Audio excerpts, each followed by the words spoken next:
To mark the 100-year anniversary of the end of World War I, his KGB Vladimir Putin was there. Once again, Trump was very chummy with Putin. This was his face when his sugar Vladdy showed up. Look at that smile. I have to say, I've studied him. I've only seen that dopey grin on his face one other time, and that was when the Colonel paid a visit. It started like any other late-night segment, Jimmy Kimmel standing center stage beneath bright lights. A crowd of eager laughter waiting to be triggered, and cameras rolling for millions watching across the country. But what began as comedy quickly spiraled into something no one, especially not Donald Trump or Melania, saw coming. Kimmel wasn't joking this time. The jokes were just camouflaged out with the timing of a veteran performer and the precision of a prosecuting attorney. Kimmel peeled back layers of Trump's carefully constructed persona, and not just the usual jabs about orange tans or Let's look at this videotape here. Now, Vladimir Putin comes in, he's cocky, he walks, he says hello to Macron, shakes Angela Merkel's hand, and then the president, look, he's like, he bites his lip, he's got, and he does, now, I would like to see that again in slow motion if we could, because, all right, here we go. Vladimir Putin again, quick hello to Merkel, Macron, and now he gets to Trump, and who actually, again, bites on his lip. He's so excited to see him, and then things get so hot, I guess, on the inside. Yeah. Tweets. This was different. This was surgical. What aired that night was a compilation of behind-the-scenes footage, never-before-seen communications, and whispered anecdotes from from personal assistants to long-ignored staffers. Kimmel, wielding humor as a blade, cut deep, and for once, even his own audience wasn't laughing. They were leaning in, listening. And Melania Trump. She was watching too. Insiders say she was at Mar-a-Lago when the segment aired, alone, phone in hand. And what she heard, what she recognized reportedly made her go ice cold. This wasn't just TV fodder. This wasn't harmless gossip. This was personal. This was dangerous. Also, relations between Trump and French President Macron were tense. Macron took a shot at Trump's embrace of nationalism. Macron said nationalism is a betrayal of patriotism. And watch Trump's reaction to that at the end of the speech. Long live peace amongst peoples and amongst states. Long live the free nations of the world. Long live friendship amongst peoples. Long live France.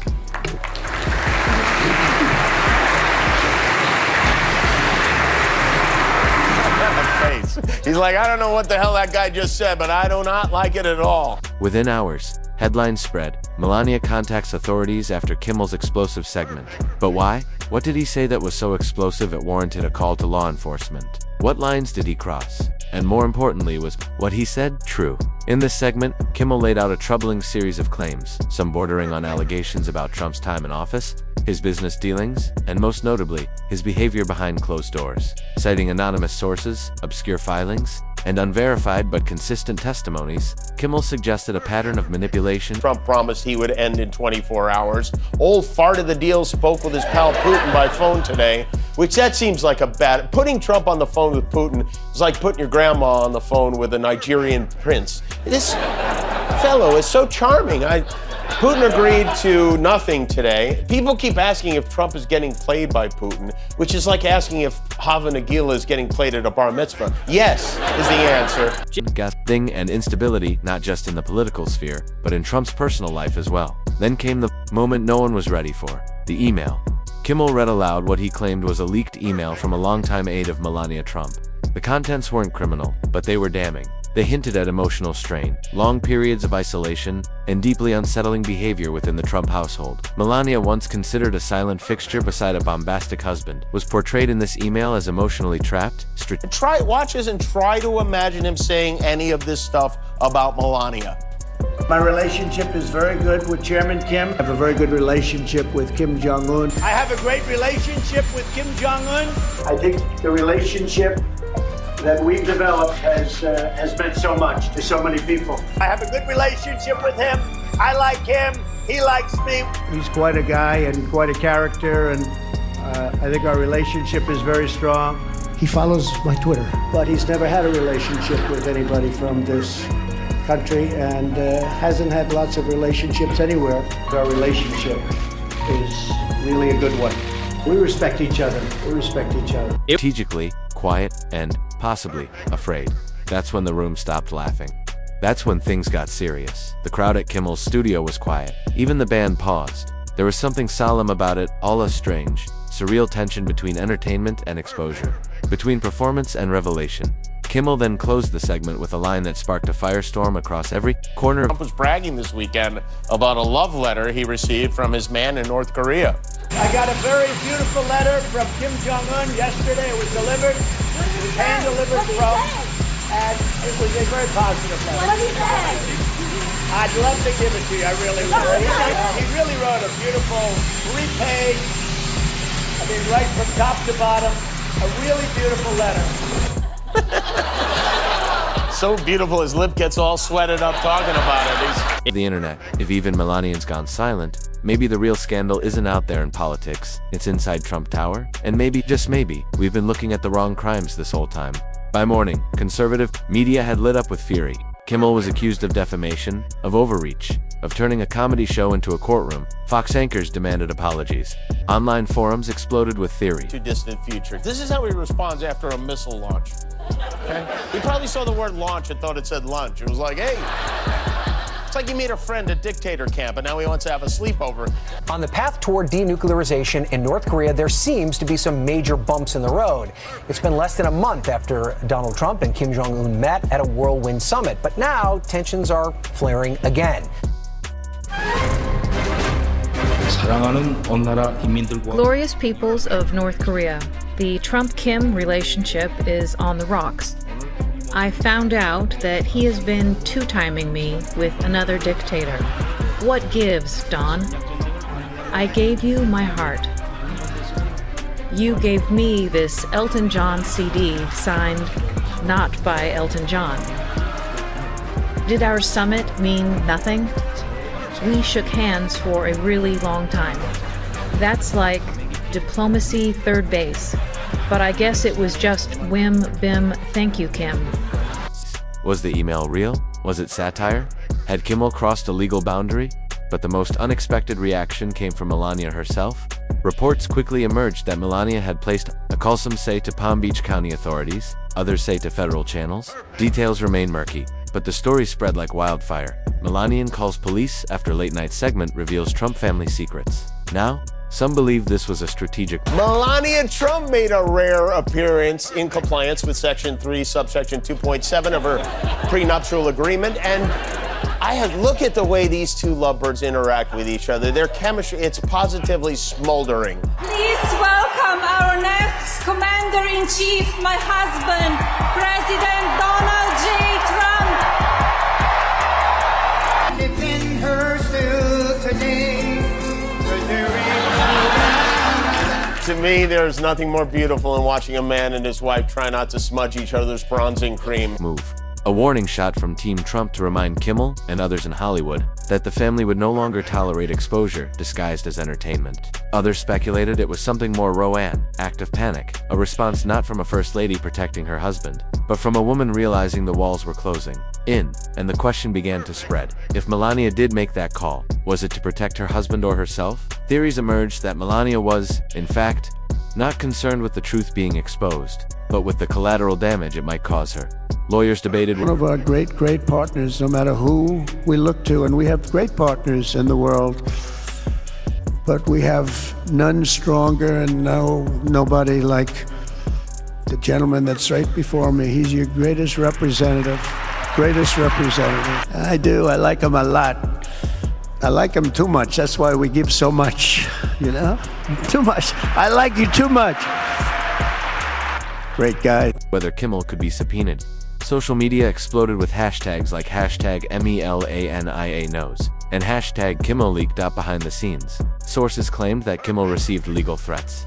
ABC, his network, reportedly met with crisis managers within hours. Rumors circulated that there were internal discussions about whether to air a doubled down, but Kimmel didn't back off. On the next night's episode, he leaned directly into the storm. In a calm, almost defiant tone, he told his audience, "They say comedy is about crossing the line, but sometimes the line needs to be crossed because that's where the truth is." He then clarified that the email in question somehow managed to swing and miss at the softest of all balls. One.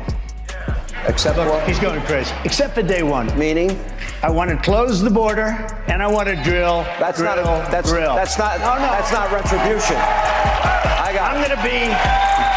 I'm gonna be, you know, he keeps We love this guy. He says, "You're not going to be a dictator, are you?" I said, "No, other than day one." Right. He'll only be a dictator on day one, as opposed to the rest of the time where there's no tater, just dick. We'll go with it. Had been vetted by his team, and that multiple corroborations from former White House staffers gave it enough weight to go live. He admitted that it was not authenticated in the traditional journalistic sense, but insisted that it fit a troubling pattern. More revelations followed. Kimmel's team began releasing clips online, each one. I'm tired of these fake questions like, will you become a dictator? Of course he's going to become. He said he's going to become a dictator. Basically, in November, we're going to be voting on whether we will ever vote again. Featuring anonymous sources with their voices distorted, some offering deeply personal accounts of Trump's behavior at home and in the West Wing. One alleged a meltdown in the final days of the presidency, involving shattered china and incoherent rants. Another claimed Melania had begged to avoid certain campaign events out of our headquarters in Hollywood, where a lot of the country watched a very special episode of The White POTUS tonight. It was a night of pomposity and circumstance as Donald Trump addressed a joint session of Congress because, he rarely gets to be on TV, so why not? A joint of emotional exhaustion. Of course, none of this could be independently verified, but in today's media ecosystem, perception spreads faster than proof. Melania's reaction calling law enforcement only added fuel to the fire. Because if none of this was true, why panic? Why not dismiss it with grace? Or even sarcasm? Why not go on air and laugh it off? Instead, we got silence, legal threats, and the sudden quiet deletion of several old Melania interviews from major media archives. It felt like someone was cleaning house. By week's end, Kimmel's segment had become the most viewed late-night clip. I feel I have an obligation to try and do something to stop the death. If I can answer, yes, if I can answer, Please, sorry, go ahead. please. And I do like your clothing, but Yeah, really? even though I think he's a great guy, by the way. But I don't know if you two like each other, but you know what?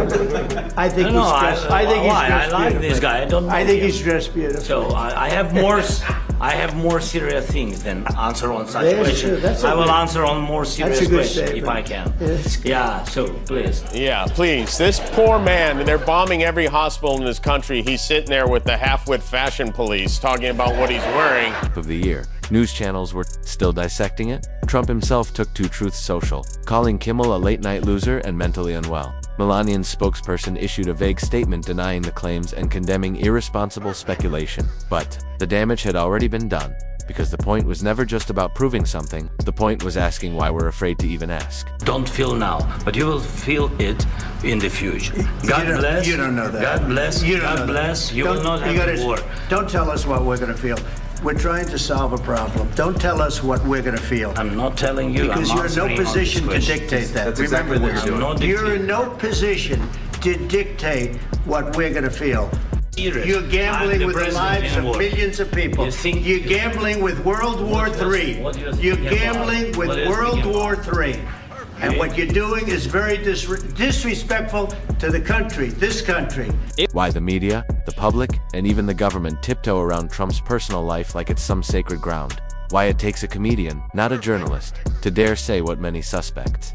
In the days that followed, legal analysts began wondering if that email was real. Was it admissible in court? Could Melania one day become a key witness in a larger case against Trump? And was her call to the authorities a reflex or a warning? More importantly, what else is Said Zelensky wasn't being thankful enough to Trump, which somebody put together a montage. He's thanked America publicly at least 94 times. Trump starts shouting. Even his aides said they hadn't seen Trump yelling at a foreigner like that since the last time Melania locked him out of the bedroom.